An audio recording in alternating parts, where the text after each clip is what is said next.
The first ab canoe sprints on Lake Lanier got away to a slow start. The threat of a severe electrical storm keeping paddlers on the shore for about an hour. When they finally got the green light, Australia's canoeists picked up where our rowers left off. Leading the way, Barcelona gold medalist Clint Robinson in the K1 1000. Not really trying to extend themselves, but Robinson's made a little bit of a move here. And so too has the German. They've come up on the Italian. In fact, the German has gone into second place now from Robinson. It's a little bit of cat and mouse, really. Bonomi having a look back to the Australian and the German. He knows he's got them both covered, but he knows he's going to qualify, and so too Robinson and also Lavoski. 1, 2 and 3 over the line. It's going to be Italy and almost a dead heat for second between Robinson and Lavoski. Robinson straight through to the semis, one step closer to his long-awaited rematch with arch-rival Knut Holmen from Norway. Our men's K2 1000 crew is also through the semis after winning its heat. The Australians in the white boat doing particularly well in these, as I said, very strong headwind conditions here. There's an excellent race from the Australians. Hungary over in lane 7. Their main opposition at the moment, and also in 4 is France. And those 3 crews should be able to qualify for the semi-finals. The Hungarians coming home particularly well. They were 9th in the World Championships in 1994. But the Australians going along quite nicely, seemingly with a little in reserve. France, Australia, and also Hungary, and those 3 coming up to the line now. It might be the Australians can actually go on and take it out. Very, very close. I think they have. Second in lane 4, France, and in third place was number 7, Hungary. And the men's K4 1000 finished third behind Germany and Russia, qualifying for the semis as well. The Germans doing it well. They got away to an early lead, and they're still tapping it along very, very nicely. Great blade work there by the Germans. First 2 go through to the final. Over in lane number 5, it's Russia. The Russians well up with the Germans. The Australians trying to mow them down in the last 100 metres now, and they've just about got them. A great effort from the Australians. Walker, Morton, Lynch and Anderson are finishing excellently. The Germans are going to cross the line first, and the Australians still coming at Russia now in lane 5. They've just about got them, the Australians. It's Russia and Australia for second. Germany crosses the line first, but it's going to be Russia that's going to go over the line in second place, just tipping out the Australians in third. Australia's women's K4 500 came third in their heat. One of the crew, Linda Lehmann, who's paddling at her second Olympics, lucky to be on board after being rushed to the dentist last night with an abscess. The South Australian needing painkillers to get through the race and help her crew into the semis. Australia in lane number 3. Romania would probably be then next, with China, Hungary and Japan over on the far side. But it's the Swiss going along nicely. Australia just about half a length back from Uzbekistan and Romania. Ukraine is back a little bit from Australia by about half a length, but still it's Switzerland and Australia. Not too much in this now. The white shell over there in the middle belongs to China, and they're coming home very smartly. The Chinese in lane number 6 might be able to just get up and tip out the Australians. It's Switzerland coming in second. China first at the moment. China from Switzerland, a great go here. The Chinese and Switzerland just about a dead heat, and Australia has come in third, so they'll have to go through the semi-finals. But that was very, very close indeed. From China and Switzerland and Australia getting in third. As I said, they will go through to the semi-finals now, but they will miss out on the direct berth directly through to the final. Yes, the threat of an electrical storm delayed the start today out there at Lake Lanier, but of course they got down to business, and good to see Clint Robinson, a hero in Barcelona and king of the sport in Australia, in there with a chance once again. As promised, speaking with Peter Landy, who's resting up at his hotel before commitments again tomorrow. Pete, how did you assess the performance of Clint? Did he just do enough to go through to the semis? Yes, he did, Sandy. I thought he had plenty in reserve, and it's interesting looking at the times, because he was in heat when he ran second, 3:44.76. Bonomi won in 3:43.52. Knut Holmen was in the second heat, 3:45.19, and Mikko Kolomainen was 3:48.07. So you can see by the time that Robinson recorded in coming in second, he was actually faster than those other 2. So in view of the fact that he had, or at least I thought he had plenty in reserve, I think it was a very, very good paddle. This is the Italian on screen, Bonomi. He went out pretty smartly from the start. I think he was out to make a point. He certainly recorded the fastest time today, and in the best of the conditions. The lake did blow up a little bit later on during the course of the day. We started an hour late, as you mentioned, because of the threat of the thunderstorm. The funny part about it was we actually got not one drop of rain. And you can see Robinson in the middle there. The German is in the pink boat. But Bonomi, he's a pretty experienced paddler as well. And Robinson, well, he could see both his opponents there, and he knew he just had to finish in the first three to qualify. As it turned out, it was just about a dead heat for second. Robinson did get up for second, and I thought he couldn't have had a better hit out today under these conditions. Holman went off, as I said, just before him, and Kolomonen, who is a very, very good paddler as well. They both won their heats in convincing fashion. So it's shaping up at the weekend as another great go between the world's top paddlers. Yes, the rivalry between these two has really grown, hasn't it, over the sure years? has. You talked about Knut Holm. I know the times were different, but how did you compare the two performances? Well, Holman probably was not quite in as strong a heat, but he did enough, and Kolomonen was, well, he was excellent in 3:48. I don't think he was extended either, Sandy. Grant Lurie and Peter Scott also well on their way? Well, that was probably one of the highlights of the day. They had, they won their semi-final. They weren't in the strongest heat. The other one was, we saw Kay Bloom and Torsten Gutsche, the defending Olympic champions. They won from the '94 world champions in Tor Nielsen and Jesper Stahl. That was a very good hit out between those two, but the Australians, an excellent performance, and they should feel very confident and very pleased with their hit out today. Other crews in action, we saw the men's K4. Had they been just a little bit quicker, they could have gone straight through to the final. As it was, they finished third behind Germany. They're going to take a power of beating at the weekend, the defending Olympic and world champions. The Australians, as we saw in the tape, nearly got to Russia, and had they done so, they would have gone straight through to the final. But they're in the semis. Not one crew was eliminated today. We saw the women's K4 of Oates, Nossiter, Lehman and Hunter. They were also third. They're also through to the semi-final. So I think, by and large, Sandy, not a bad first day. Yes, thanks, Pete, and well done to Linda Lehman, too, doing it with painkillers. Yes, Peter, thanks for that. We hope you can call more gold over the next few days at Lake Lanier. We certainly do, Sandy. Peter Landy joining us on the show, and we wish him well with canoeing coming your way from the Seven Sports Centre. And we've got all the action continuing right after this break.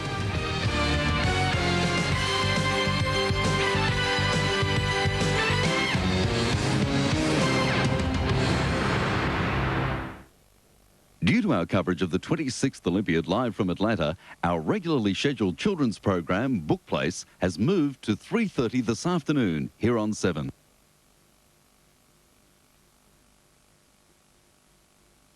Wheels magazine recently said that the new manual V6 Mitsubishi Magna delivers class competitive standing start acceleration, and in a comparison to its major V6 competitors, that for the outright best car and a much better than average buy, choose the new Magna Executive, and as good, damn good. Is it any wonder then that Wheels believe Magna is a car Australia must surely reconsider? So please do. I still remember getting my first candy from my grandfather. It was Werther's Original, and I was 4. I'll never forget that first taste. Sweet and creamy and just plain good. I felt I was really somebody special. Now, I'm the grandfather. And what else would I give my little grandson but my Werther's Original? He's somebody special, too.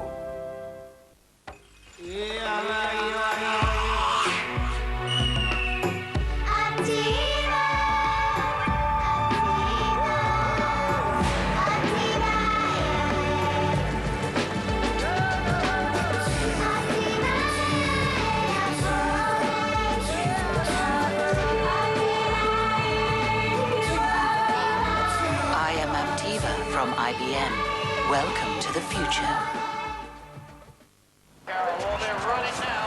While I'm out, could you be a sweetie and do the washing? Oh, and make our lunch. I really prefer this to margarine. Light filly tastes great and has 80% less fat than margarine. 80% less fat. Hi.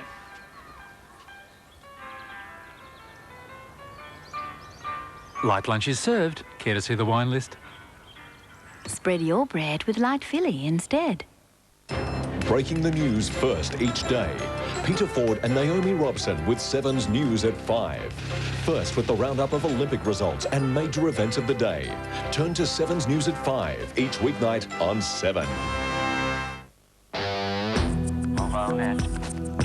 Telstra MobileNet Digital is one of 3 totally different digital networks you could connect your phone to. But with an incredible 90% coverage of the Australian population, it leaves the other 2 behind, so your phone will work in places the others won't.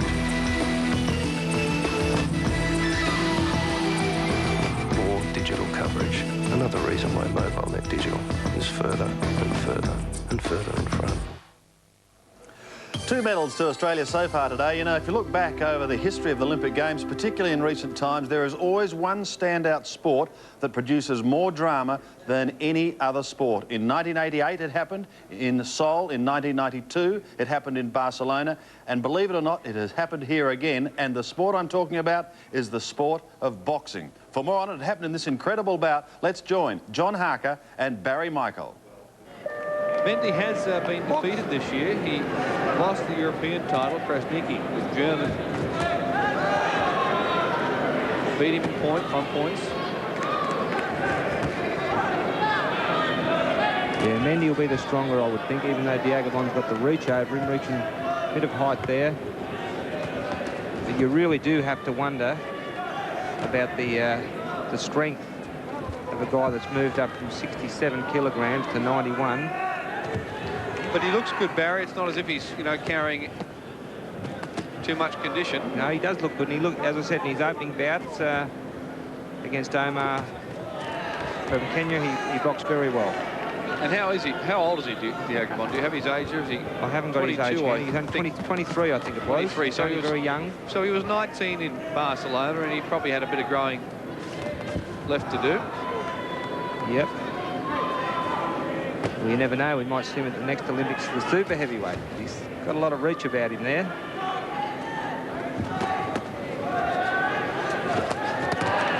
Oh, Mendy getting on target. He's an awesome puncher, this guy. Christophe Mendy, the Frenchman. Well muscled at the weight. Oh, if that right hand nails him, be all over Red Rover, you'd think. Well, we know what that right hand can do. We've already seen the destructive power of this right cross of this bloke, Christophe Mendy. And he boxes well. He boxed beautiful until he knocked out his opponent, Bali from Romania, at 44 seconds of round 2. His younger brother is fighting here as well, Mendy.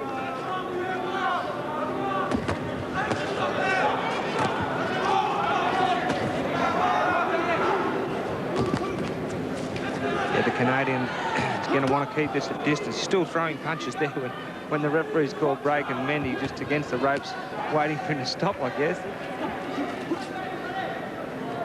You'd think Diagobon would want to keep this at distance, because Mendy, when he gets up close, within range of that, landing that right cross, he's dangerous. So far, Diagobon has moved pretty well. He's seeing that right hand quite nicely, and he's been able to get himself out of the road. Yeah, Mendy not putting him together as fluently as he did in his opening bout, possibly because he's got a classier opponent in front of him. Tougher target here. Yeah, tougher target.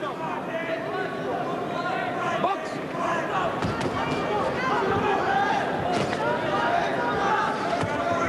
But he won't want to relax for a second.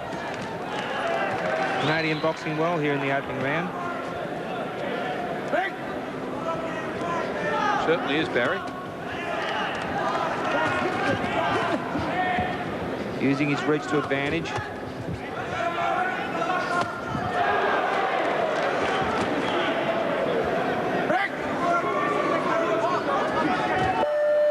And around 1, 3-2 to Mendy of France.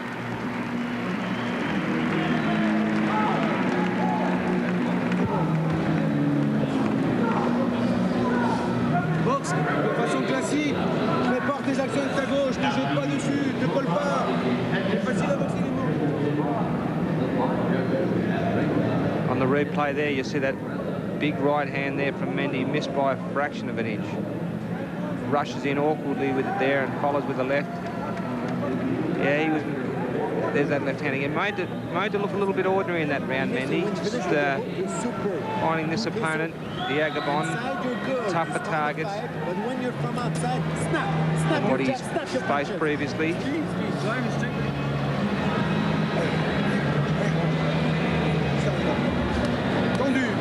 Very well proportioned man at 91 kgs. Diagobon, the taller, rangier of the two. Second round, Christophe Mendy of France is in the red corner, David Diagobon of Canada in the blue, and The score's pretty tight in the opening round. Diagabon has boxed well. He's been able to avoid the big right hand of the Frenchman, who just clipped him and picked up a point, and he's lucky he only clipped him. He hurt Diagabon there. He hurt him with the opening right hand he landed. I think it landed on his temple, and his legs definitely wobbled. So Mendy gets on target with that right hand again. There it is. He's hitting the side of the head at the moment, or off the temple. He lands one on the chin. Oh, there it is. There it is. His knees buckled. Took it pretty well, firing back. Too right he did. He can take a punch.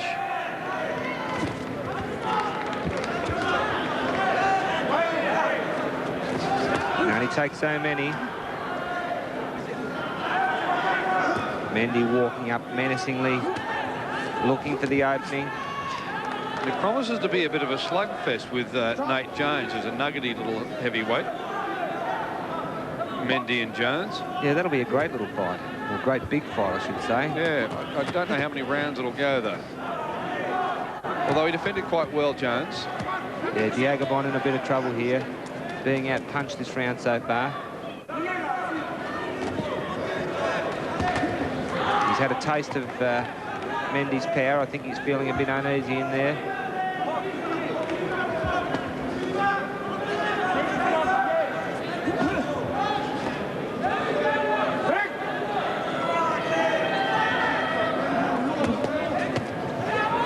Mendy covering up and trying to walk through the jab.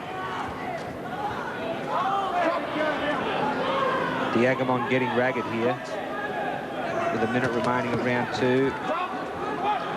He's taken a couple of body shots, which would take a bit out of him as well. Yep. Oh, that was very, very awkward looking. Diagabon, I'm sure, was shaken early in the round here, and to me, he just seems to have lost his composure. He's getting very ragged. He's got a fair excuse for losing his composure against this man, though. He has to. But he's still got another 1 round and 3 minutes and 40 seconds to go, so you better try and get it back. Oh, how about the uppercut on the break? Yeah. Didn't get a point for it. Certainly jolted his head up. And now the Canadian, who was being outboxed, clearly you would have thought, has got it to within 3 points. Now he's got it to within 2 points. Can't see that. He's been belted. He's looking very ragged this round. Now he's got it within 1 point. No. And now he's tied it up. He didn't score a punch there. This fight, he did land a good right hand there. Now he's in front. If he's winning this fight, I'm an astronaut. If he's winning the fight, I'd like to be the fellow who's losing. I know who's suffered the more damage at the end of round 2, and the hint of an upset here. I reckon he's going to go back to his corner. Well, he's in his corner now. They're going to tell him he's in front on points, and he is going to be in total shock. Have a look at him. He looks really worried. Mendy's not even bothered to sit down. He's that confident that he's in front. He would now know, look, he's 2 points down, and they've given the second round 8-5 to Diagabon. Now, that does certainly take believing. He was in all sorts of trouble in that round. He was ragged. He was out-punched, and yet he's in front. I'd like to have an accountant that's as creative as that, I tell you. I wouldn't pay tax for the rest of my life. Let's have a look at this replay. Now, there was one lovely right hand. One of many.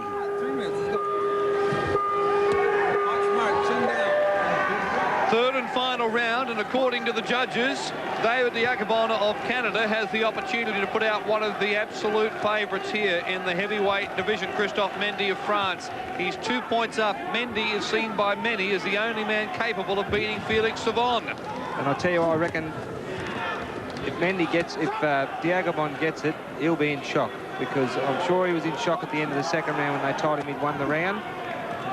Diagabon gets it. I think he'll have to have someone explain it to him tomorrow. I think he's fighting from memory from that right hand. Yeah, the second round he was, nice body shot. Had his eyes, oh, look, there's another lovely had his eyes closed in the corner, and another big right hand. He had his eyes closed in the corner during the 2 rounds. until they told him he was in front on points. But look, he's in trouble here in the third round. At the start of the third, he's already looking in disarray. Another good left hand there from Mendy. Which didn't score. Mendy's got him in trouble again. He just needs to land a couple of clean shots, and I'm sure he's going to fall apart, this guy. Oh, look. He's claimed, what's he claimed, a low blow? Yes, he has claimed a low blow, and he's in a lot of pain. Look at him. It was on the opposite side to us. We'll look forward to seeing it. He's in front on points. He's claimed a low blow, and he's in a lot of strife now. Mate. Well, he can't be in that much. He can't. I reckon he's a better actor than Errol Flynn myself. Well, I don't know. He can't. I'd like to see it in slow motion. He looks in pain to me. He does too. But if he's in this much pain, he hasn't got a good protector on. He should have. He's shown too much heart in this fight to be a bloke who's faking this injury. He's in pain. The fight's definitely going to finish. I can see that. And if it finishes as a result of a low blow, Mendy's pointing to his hip, claiming he hit him on the hip. Well, he probably... I can't wait to see a replay of this. It was on the wrong side of us, so we couldn't see if it was low or not. But this guy's not going to continue, that's for sure. And he leads on points, 10-9. Could be a very dramatic finish to this bout and a very dramatic result. He's in a lot of strife. Taking off the headgear. And we still haven't been given a replay of this shot. Interestingly enough, the referee, here it could come. The referee didn't warn Mendy. No way. It's hit him. No it's way. Hit him on the hip. No way. That was right on the belt line, mate. This bloke, there's no way known. There's no way known. Here we go again. Here we go. It's hit him on the hip for us. No, I think it hit him on the belt line, mate, to be honest. No, higher than that, I think. Mendy can't believe it, and Mendy is behind on points. As we've been telling you, all of the coaches and trainers have spies in the crowd watching these monitors to relay the points. He would have known he was behind on points when he went down.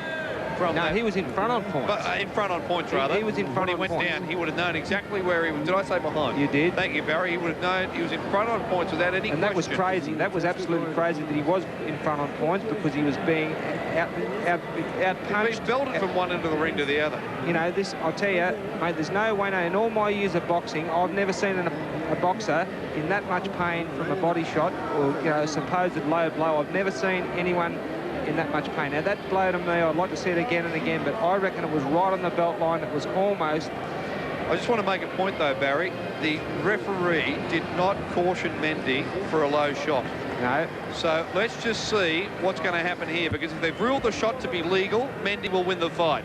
If they rule the shot to be low, Diagabon will win the fight. Let's just stand by and see what's happened here. Ladies and gentlemen, the winner from the blue corner. Mendy can't believe it.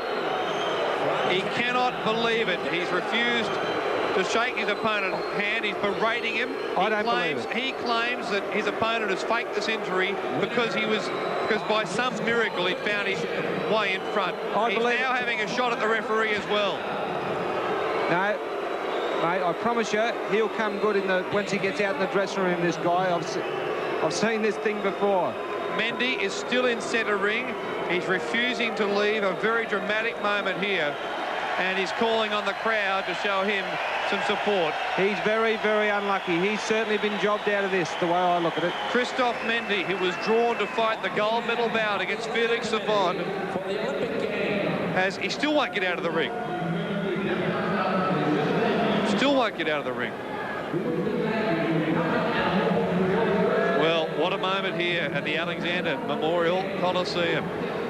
Yes, drama there with John Harker and Barry Michael. And more drama here. Listen to this. Olympic modern pentathlon competitors have staged a revolt against Olympic organisers, threatening to call off their event halfway through. After completing the shooting, fencing and swimming, the athletes were being taken by bus, and there are some beauties here, I might add, 48 kilometres to the riding venue when the vehicle broke down. Organisers sent another bus without air conditioning. But in the midday heat of Atlanta and after competing since early morning, the athletes refused to take their seats.